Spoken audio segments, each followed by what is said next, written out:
تو اللہ تبارک تعالیٰ نے فرمایا کہ لا تقتلوا، کل بات ہوئی تھی لا تقربوا الزنا انہ کان فاحشہ وساء سبیلا۔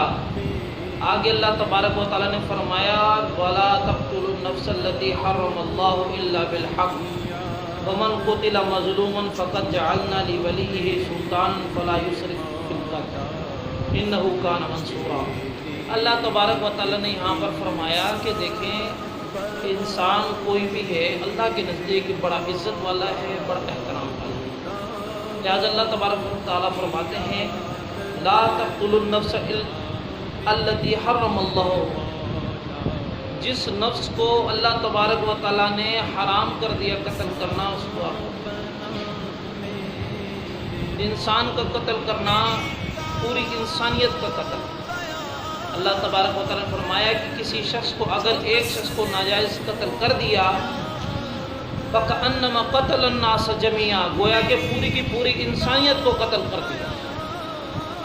لہٰذا اللہ تبارک و تعالیٰ کے ہاں ایک شخص کا قتل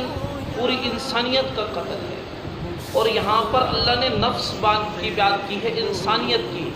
نہ اس میں ہندو بتایا، نہ مسلمان بتایا، نہ یہودی بتایا، نہ عیسائی بتایا، نہ بدھ مذہب بتایا، نہ بغیر مذہب اللہ کا نہ ماننے والا بھی نہیں کہا۔ اگر کسی شخص نے ایسے آدمی کو بھی قتل کر دیا جو اللہ کو نہیں مانتا،